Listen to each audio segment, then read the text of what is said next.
Langit Jakarta pagi itu terlihat muram, seolah tahu akan ada keputusan besar yang mengguncang negeri. Di dalam ruang rapat kabinet, aroma kopi pahit dan ketegangan bercampur jadi satu. Para menteri duduk berbaris, menatap layar proyektor yang menampilkan grafik ekonomi berliku-liku. Di ujung meja, Purbaya Yudisadewa diam. Ia menatap angka-angka itu seperti menatap cermin masa depan yang menuntut keberanian, bukan sekadar kebijakan. Suasana sunyi itu pecah ketika ia akhirnya berbicara, dengan nada tenang tapi mengandung daya getar yang sulit dijelaskan. Sudah terlalu lama kita hidup dalam angka yang menipu, katanya. Rupiah kita penuh nol, tapi tidak lagi punya makna. Kita harus ubah, bukan hanya uangnya, tapi mentalitasnya. Beberapa kepala mendongak kaget. Kalimat itu seperti percikan api di ruangan penuh bensin. Redenominasi, kata yang selama bertahun-tahun disimpan di laci ketakutan pemerintah. Di seberang meja, seorang pejabat senior menatapnya tajam. Purbaya, kamu sadar apa artinya ini? Pasar bisa panik, rakyat bisa salah paham, kita bisa kehilangan kendali. Tapi Purbaya hanya menatap balik dengan tenang, seolah sudah menyiapkan diri menghadapi badai itu. Kalau negara terus takut, kapan kita akan maju? Jawabnya pelan, angka-angka ini bukan sekadar simbol ekonomi. Ini cermin dari keberanian kita memperbaiki sistem. Sunyi kembali turun, lebih berat dari sebelumnya. Presiden hanya menatap lembar catatan di depannya. Detik itu terasa panjang, seperti menunggu vonis sejarah. Dan akhirnya, dengan satu anggukan kecil, keputusan itu dimulai. Tidak ada tepuk tangan, tidak ada sorak-sorai. Hanya napas tertahan dari para pejabat yang sadar, mereka baru saja menyentuh fondasi paling sensitif, kepercayaan rakyat pada uang mereka sendiri. Setelah rapat usai, Purbaya melangkah keluar ke halaman istana. Angin pagi membawa aroma pohon Tanjung yang gugur, dan di sana ia berdiri sendirian, memandangi bendera merah putih yang berkibar tenang.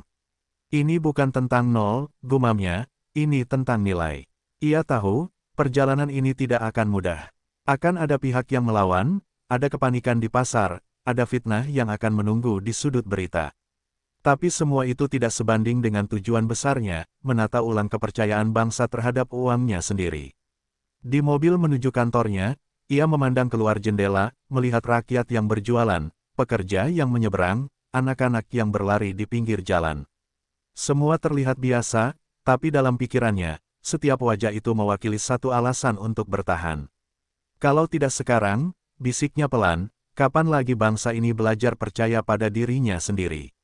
Dan pagi itu, Jakarta pun berjalan seperti biasa, padahal di balik rutinitasnya, sebuah babak baru dalam sejarah ekonomi Indonesia baru saja dimulai.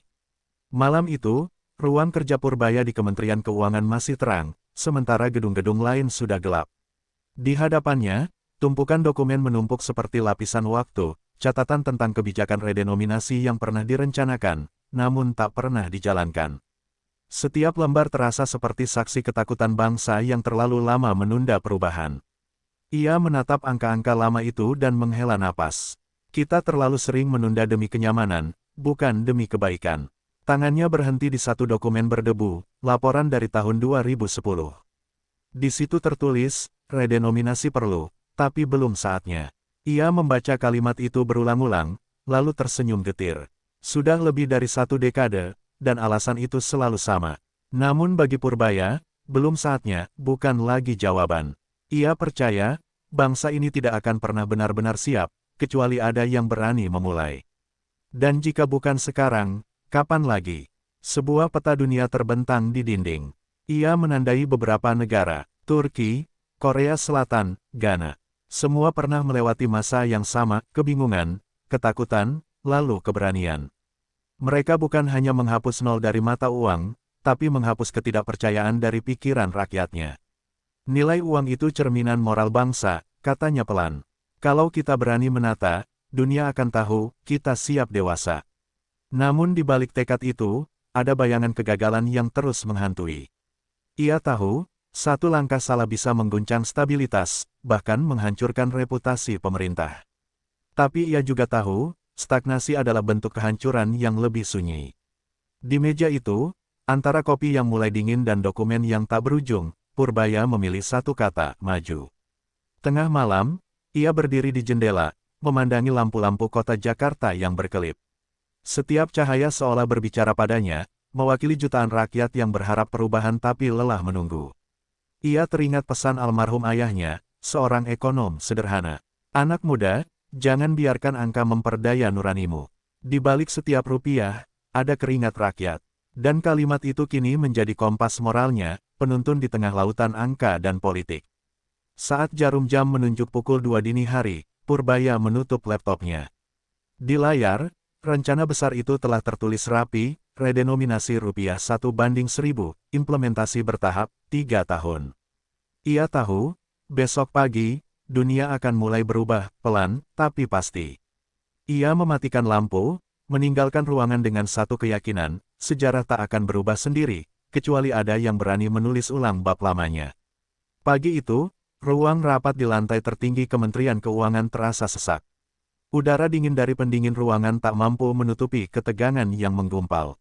Di hadapan Purbaya duduk para perwakilan bank besar, asosiasi pengusaha, dan pejabat senior. Mereka datang dengan jas mahal dan senyum diplomatis, tapi di baliknya tersimpan satu hal yang sama, ketakutan akan kehilangan kendali. Pak Menteri, ujar salah satu direktur bank swasta dengan nada manis tapi menusuk, kalau redenominasi dilakukan sekarang, sistem kami bisa terguncang. Nilai aset, kontrak, hingga laporan keuangan, semuanya harus diubah. Apa Bapak siap menanggung risikonya? Purbaya tidak langsung menjawab, ia hanya menatap layar presentasi di depannya, menampilkan simulasi sederhana, angka 1000 berubah menjadi 1, tapi daya beli tetap sama. Lalu ia menatap hadirin satu persatu dan berkata pelan, kalau sistem kalian rapuh hanya karena 3-0, berarti yang salah bukan redenominasi, tapi cara kalian membangun kekayaan. Ruangan mendadak sunyi. Beberapa pejabat saling pandang, ada yang menunduk, ada yang mendengus kesal. Purbaya tahu, kalimatnya akan menimbulkan gelombang. Tapi ia tidak datang untuk menyenangkan semua orang, ia datang untuk menantang semua kenyamanan palsu yang selama ini dipertahankan. Di sudut ruangan, seorang staf muda mencatat dengan tangan gemetar, ia tahu, hari itu adalah awal dari pertarungan panjang. Salah satu pejabat senior menimpali dengan nada tajam, rakyat belum siap. Jangan main api, Purbaya. Ini bisa memicu kepanikan massal. Purbaya menoleh padanya, matanya tajam namun suaranya tetap tenang, rakyat selalu lebih kuat dari yang kalian kira. Yang panik itu kalian, karena kalian takut transparansi akan membongkar permainan lama. Ucapan itu seperti petir di tengah ruangan. Suasana berubah. Ada yang memukul meja, ada yang diam membeku. Tapi Purbaya tidak bergeming. Usai rapat, ia berdiri di jendela kaca besar, memandangi Jakarta dari ketinggian. Mobil-mobil bergerak seperti aliran uang, cepat, tak pernah berhenti, tapi sering tersesat tanpa arah. Sistem ini sudah lama berkarat, gumamnya. Redenominasi hanyalah kunci untuk membuka pintu reformasi yang lebih besar. Ia tahu, setelah hari ini, ia akan diserang dari segala arah, media, pasar, bahkan kolega sendiri. Tapi ketakutan bukan lagi bagian dari kamusnya. Malamnya, di rumah dinas yang sepi, ia menerima pesan singkat dari nomor tak dikenal. Lebih besar dari, hentikan langkahmu, sebelum semuanya hancur. Ia membaca pesan itu tanpa ekspresi, lalu menghapusnya. Kalau yang hancur adalah kebusukan, biarlah, ujarnya lirih. Lalu ia menatap keluar jendela, ke arah kota yang mulai tenggelam dalam gelap. Di balik cahaya lampu-lampu malam, ia tahu pertempuran baru saja dimulai, bukan melawan orang, tapi melawan sistem yang telah lama menipu rakyat. Hujan turun deras malam itu di kawasan Tamrin. Gedung Bank Indonesia berdiri kokoh dalam kelam, lampu-lampu di lantai atas masih menyala, pertanda ada sesuatu yang lebih dari sekadar lembur biasa. Di balik pintu rapat yang tertutup rapat, Purbaya duduk bersama Gubernur BI dan sekelompok ekonom muda pilihan. Di meja panjang itu, layar-layar menampilkan simulasi sistem keuangan baru, rupiah tanpa 3-0. Semua harus berjalan sempurna, ucapnya perlahan, satu kesalahan kecil, bisa jadi kepanikan nasional. Salah satu staf muda, wajahnya tegang, menunjuk grafik digital yang berdenyut di layar. Konversi otomatis ini akan berjalan di seluruh sistem perbankan nasional, Pak. Tapi, kalau ada satu bank yang menolak sinkronisasi data, seluruh jaringan bisa macet. Purbaya mengangguk pelan. Ia tahu, ancaman itu bukan sekadar teknis, ini soal kekuasaan lama yang enggan kehilangan pijakan. Kalau mereka menolak, katanya, kita buat sistem baru yang tak lagi butuh izin dari mereka. Gubernur BI menatapnya dalam diam. Kau sadar, Purbaya, ini bisa dianggap kudeta ekonomi. Ia menatap balik tanpa gentar. Bukan kudeta, Pak, ini operasi bersih-bersih. Suasana di ruangan itu menegang, tapi juga penuh keyakinan. Setiap teknokrat muda di sana tahu mereka sedang menulis sejarah, dalam bahasa kode, data, dan keberanian. Tidak ada senjata, tidak ada peluru. Hanya algoritma dan niat baik yang berperang melawan ketamakan. Di luar gedung, hujan kian deras. Petir menyambar, seolah menyetujui langkah berani itu. Purbaya berdiri, menatap jendela yang dipenuhi titik-titik air. Selama ini kita takut pada ketidakpastian, katanya pelan, padahal ketidakpastian justru ruang bagi keberanian. Seseorang bertanya dari ujung meja, bagaimana kalau kebocoran informasi terjadi sebelum waktunya? Purbaya menoleh perlahan, kalau itu terjadi, kita hadapi di siang bolong, bukan di balik meja. Dan benar saja, esok paginya, sebuah rumor bocor ke publik, pemerintah akan menghapus 3-0 dari rupiah. Pasar bergetar, media mulai berspekulasi. Di bursa efek, grafik merah naik turun seperti detak jantung panik. Tapi di tengah kekacauan itu, Purbaya tetap tenang di ruang kerjanya. Ia hanya berkata kepada stafnya, biarkan mereka bicara.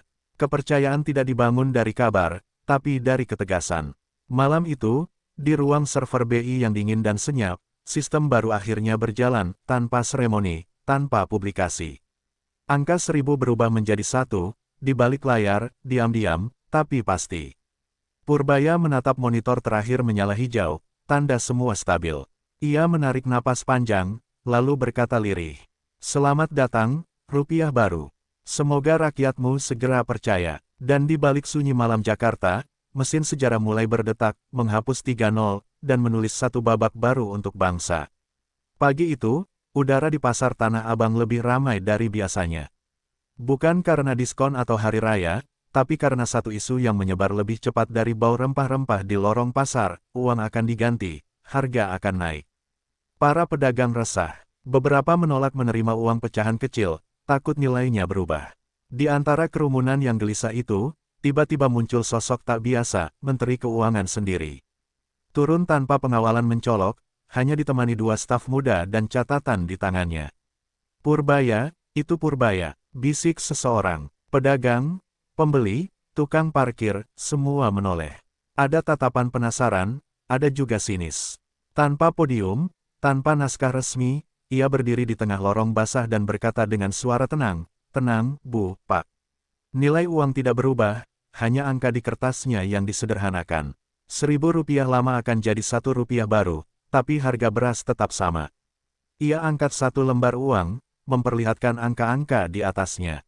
Ini bukan trik, ini disiplin baru. Seorang pedagang perempuan setengah baya mendekat. Tapi, Pak, kok takut? Ya, takut harga melonjak, takut uang jadi nggak laku. Purbaya tersenyum lembut. Saya juga pernah takut, Bu. Tapi ketakutan tidak akan membawa kita ke masa depan. Yang membuat negara kuat itu bukan banyaknya nol, tapi kejujuran dalam setiap transaksi. Ucapan itu terdengar sederhana, tapi di antara gemuruh pasar, ia terasa seperti penenang badai. Beberapa pedagang mulai mengangguk. Mereka mungkin belum paham penuh, tapi mereka mulai percaya. Sore harinya, televisi nasional menayangkan cuplikan momen itu, Menteri Keuangan turun langsung ke pasar menjelaskan redenominasi. Media sosial meledak. Ada yang memuji keberaniannya, ada yang menuduhnya pencitraan. Namun di antara perdebatan itu, satu hal mulai berubah, rakyat mulai membicarakan redenominasi bukan dengan panik, tapi dengan penasaran.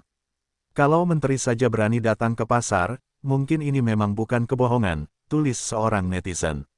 Di tengah badai opini itu, Purbaya tahu bahwa ia sedang bertarung bukan melawan angka, tapi melawan persepsi. Ia memanggil tim komunikasinya malam itu, dan berkata tegas, kita ubah narasi. Jangan lagi bicara teknis, bicaralah soal kepercayaan, tentang harga diri bangsa yang tak diukur dari panjangnya nol. Ia tahu, di era informasi, kebenaran bukan cukup disampaikan, harus dihidupkan. Dan benar saja, beberapa minggu kemudian, suasana mulai stabil. Harga barang tak melonjak, pasar kembali ramai, dan perlahan, masyarakat mulai terbiasa dengan angka baru di dompet mereka. Di sebuah pasar kecil di Yogyakarta, seorang anak berkata kepada ibunya, "Bu, uang baru ini lebih enak, gak kebanyakan nol." Ibunya tertawa kecil. "Iya, nak," katanya, "biar kita gampang hitung, biar nggak takut salah lagi." Sementara di Jakarta, dari ruang kantornya, Purbaya mendengar laporan itu sambil tersenyum. "Kepercayaan," katanya pelan, "adalah mata uang yang paling sulit dicetak, tapi paling berharga untuk dimiliki." Tanggal yang dinanti akhirnya tiba. Pagi itu, di halaman Istana Negara, udara terasa lebih berat dari biasanya. Wartawan berdesakan, kamera mengarah ke satu meja panjang di mana lembar-lembar uang baru tersusun rapi, memantulkan sinar matahari yang lembut. Di tengah kerumunan, Purbaya berdiri dengan jas abu-abu sederhana, tanpa ekspresi kemenangan, hanya ketenangan yang lahir dari perjalanan panjang. "Hari ini," katanya pelan di podium, "bukan tentang penghapusan 3-0. Ini tentang mengembalikan makna pada setiap rupiah yang kita pegang." Sorak kecil terdengar dari sebagian hadirin, tapi mayoritas masih terdiam. Di layar besar, angka-angka konversi mulai bergulir, 1.000 sama dengan 1 rupiah baru. Dalam hitungan detik, semua sistem perbankan, aplikasi keuangan, hingga mesin kasir di warung pinggir jalan menyesuaikan diri. Tidak ada ledakan, tidak ada kepanikan. Dunia maya tenang, hanya notifikasi yang berbunyi, "Saldo Anda kini dalam rupiah baru." Di ruang server Bank Indonesia, para teknokrat muda saling menatap dengan mata berkaca-kaca. Operasi yang disiapkan berbulan-bulan itu berjalan sempurna.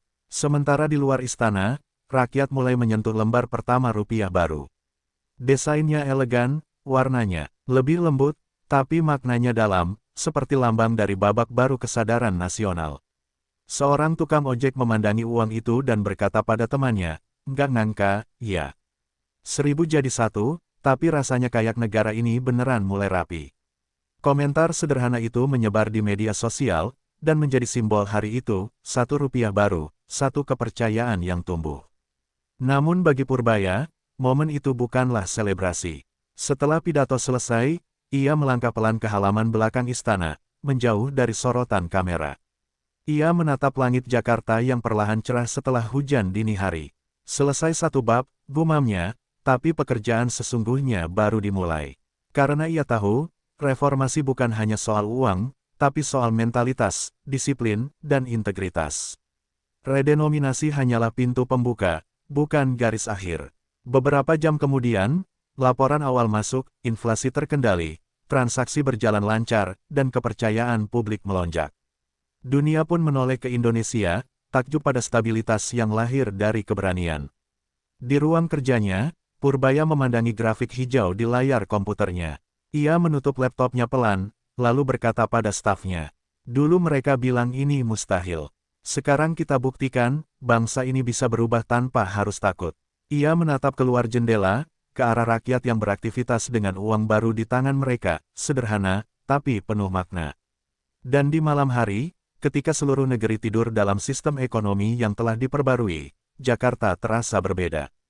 Tidak ada pesta, tidak ada gegap gempita, tapi di udara terasa sesuatu yang baru, rasa percaya. 3-0 memang hilang dari rupiah, tapi justru di sanalah muncul satu hal yang tak ternilai, kepercayaan bahwa bangsa ini akhirnya berani menata dirinya sendiri. Pagi pertama setelah redenominasi, Jakarta bangun dalam keheningan yang aneh. Tak ada antrian di ATM, tak ada kepanikan di pasar. Tapi di jantung ibu kota finansial, di gedung-gedung kaca tempat saham diperdagangkan, detak jantung pasar terasa lebih cepat dari biasanya. Pukul 9 tepat, lonceng Bursa Efek Indonesia berbunyi. Dan dalam beberapa detik, dunia mulai bereaksi. Grafik-grafik melompat liar, mata uang regional bergerak tak menentu. Tapi di tengah gemuruh data dan suara para broker, sesuatu yang mengejutkan terjadi, rupiah baru justru menguat. "Gila, ini tidak mungkin," gumam seorang analis di Singapura, matanya terpaku pada layar Bloomberg yang menampilkan tulisan, "Indonesia successfully executes currency redenomination without market panic." Di ruang-ruang redaksi internasional, berita itu menyebar seperti api di padang kering. The Economist menulis editorial, "A Brave Step from Jakarta, Simplifying Without Sinking."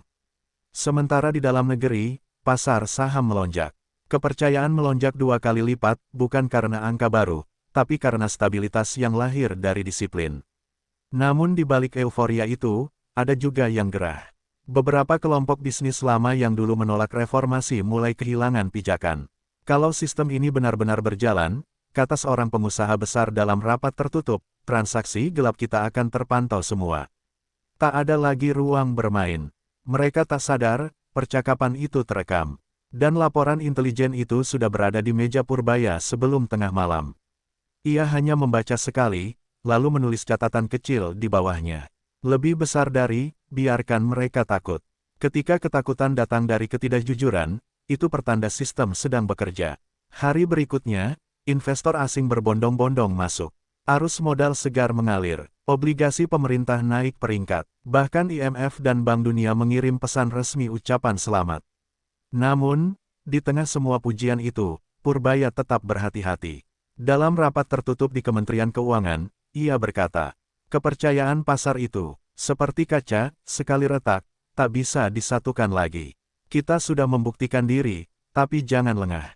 Ini baru pondasinya. Sore itu, di layar televisi nasional, tampak wajah Purbaya dengan latar belakang gedung-gedung tinggi Jakarta. Ia berbicara tanpa teks, nada suaranya tenang tapi penuh wibawa. Dunia menilai kita karena langkah ini berani. Tapi saya ingin mereka tahu, keberanian ini bukan milik saya, melainkan milik rakyat yang percaya bahwa negara ini bisa jujur terhadap nilainya sendiri. Kata-kata itu menggema ke seluruh negeri. Di warung kopi, di kampus, di pabrik, orang-orang mulai berbicara tentang ekonomi, bukan lagi dengan rasa takut, tapi dengan rasa ingin tahu. Dan malamnya, ketika kota mulai tenang, layar monitor di ruang kerja Purbaya masih menyala. Satu notifikasi muncul dari Lembaga Riset Internasional, Indonesia, Most Trusted Emerging Economy of the Year. Ia membaca kalimat itu pelan, lalu mematikan layar dan bersandar di kursi. Ternyata, katanya lirih, dunia pun bisa percaya, kalau kita berani mempercayai diri sendiri dulu. Keberhasilan redenominasi rupiah ternyata bukan akhir dari pertempuran, justru awal dari perang yang lebih sunyi. Di balik pujian dan laporan positif internasional, jaringan lama yang kehilangan kendali mulai bergerak dalam bayang-bayang. Mereka tak lagi bicara di ruang rapat terbuka, melainkan di kafe hotel mewah, di villa tersembunyi, dan di grup pesan terenkripsi. Selama dia di sana, kata salah satu tokoh senior sambil menatap layar berita bergambar Purbaya, kita tak punya ruang untuk bernafas. Rencana mulai disusun, sabotase data, serangan opini, bahkan manipulasi harga komoditas. Pagi itu, Kementerian Keuangan dikejutkan oleh kejanggalan aneh, nilai transaksi antar bank melonjak 300% dalam 1 jam. Tim teknis panik, Pak Menteri, ini tidak normal. Ada yang sengaja mengacaukan sistem. Purbaya menatap layar monitor, ratusan angka berlarian seperti semut di atas pasir panas. Ia tahu ini bukan gangguan teknis, ini serangan. Tapi ia tidak terpancing. Tenang, ujarnya pelan. Biarkan mereka bermain. Kita lihat seberapa jauh mereka berani menipu data negara. Beberapa jam kemudian, timnya menemukan jejak digital menuju konsorsium bisnis yang dikenal dekat dengan elit lama. Malam itu juga, Purbaya memanggil Kepala PPATK dan Dirjen Pajak ke rumah dinasnya. Tak ada pidato panjang, hanya instruksi dingin. Lebih besar dari, kita tidak akan melawan dengan fitnah. Kita lawan dengan data, mulai audit total semua rekening perusahaan yang bermain di balik transaksi ini. Suasana hening. Semua tahu, itu bukan sekadar perintah, itu deklarasi perang tanpa suara. Di saat yang sama, media mulai menayangkan narasi baru, redenominasi bikin ekonomi lesu, Purbaya gagal. Judul-judul provokatif memenuhi layar, tagar serangan bertebaran di media sosial, akun-akun anonim muncul seperti jamur setelah hujan. Namun di tengah hiruk-pikuk itu, Purbaya tidak tampil membela diri. Ia membiarkan badai lewat. Ia tahu, setiap kebohongan punya tanggal kedaluarsa. Dan benar saja, 3 hari kemudian, data resmi keluar, pertumbuhan ekonomi naik, inflasi terkendali, dan ekspor meningkat. Narasi palsu itu ambruk di hadapan fakta. Namun serangan terakhir datang dengan cara lain. Seseorang mengirim pesan suara ke ponselnya malam itu, suara berat, nyaris berbisik. Lebih besar dari, kau mungkin benar, tapi kebenaran tak selalu membuatmu aman. Ia mendengarkan pesan itu sampai habis, lalu tersenyum tipis. Aku tidak mencari aman, gumamnya. Aku mencari adil. Ia menutup ponsel, mematikan lampu ruang kerjanya, dan menatap keluar jendela. Hujan turun pelan, membasahi kota yang kini sedang belajar jujur pada dirinya sendiri. Di balik tirai malam, Purbaya sadar satu hal, perubahan sejati tidak diukur dari berapa banyak yang mendukung, tapi seberapa kuat seseorang bertahan ketika kebenaran membuatnya sendirian. Dan malam itu, sendirian di ruang yang sunyi, ia tersenyum, karena kesunyian itu adalah tanda bahwa ia sedang berada di jalan yang benar. Angin perubahan yang dimulai dari redenominasi rupiah kini merambat ke seluruh sendi pemerintahan. Kementerian demi kementerian mulai meniru langkah Purbaya, memangkas sistem lama yang rumit, mengganti dokumen kertas dengan sistem digital transparan, dan membuka laporan keuangan ke publik tanpa sensor. Kalau uang negara sudah bisa jujur, kenapa birokrasi tidak? Ujarnya dalam rapat kabinet yang disiarkan langsung. Para pejabat yang dulu diam kini mulai bergerak, yang dulu takut kini belajar berani. Apa yang awalnya hanya reformasi nilai tukar, kini menjelma jadi revolusi moral pemerintahan. Di ruang kerja sederhana yang sama, Purbaya menatap dashboard besar berisi data keuangan nasional yang kini bisa diakses real-time. Setiap transaksi, setiap pengeluaran, setiap anggaran, semua bisa dilihat publik. Ini baru keadilan fiskal, katanya pelan. Negara tidak boleh punya rahasia dari rakyatnya. Salah satu staf mudanya berkomentar lirih, "Pak, cara kerja kita ini mirip seperti membangun mata baru bagi negara." Purbaya tersenyum kecil, mata yang bisa melihat kebohongan. Namun tidak semua menyambutnya dengan gembira. Beberapa birokrat senior merasa terancam. Sistem baru membuat mereka kehilangan kuasa atas ruang abu-abu, yang dulu jadi sumber kekayaan. Salah satunya bahkan berani menentang di rapat internal. Kalau semua transparan, lalu di mana ruang politiknya, Pak Menteri? Purbaya menatapnya dingin. Politik tanpa integritas hanyalah perdagangan kepentingan. Dan perdagangan seperti itu sudah merusak negeri terlalu lama. Dampak perubahan ini mulai terasa di luar negeri. Investor datang bukan karena janji bunga, tapi karena kepercayaan. Lembaga internasional menulis laporan khusus, Indonesia, model reformasi fiskal dunia baru. Di kampus-kampus ekonomi, nama Purbaya mulai disebut dalam diskusi akademik, bukan sebagai menteri, tapi sebagai arsitek moral ekonomi. Namun bagi dirinya sendiri, semua itu tak berarti banyak. Yang penting bukan siapa yang diingat, katanya kepada sekretarisnya, tapi apakah sistem ini tetap berdiri ketika aku sudah pergi. Sore itu, ia menghadiri rapat dengan beberapa menteri muda di istana.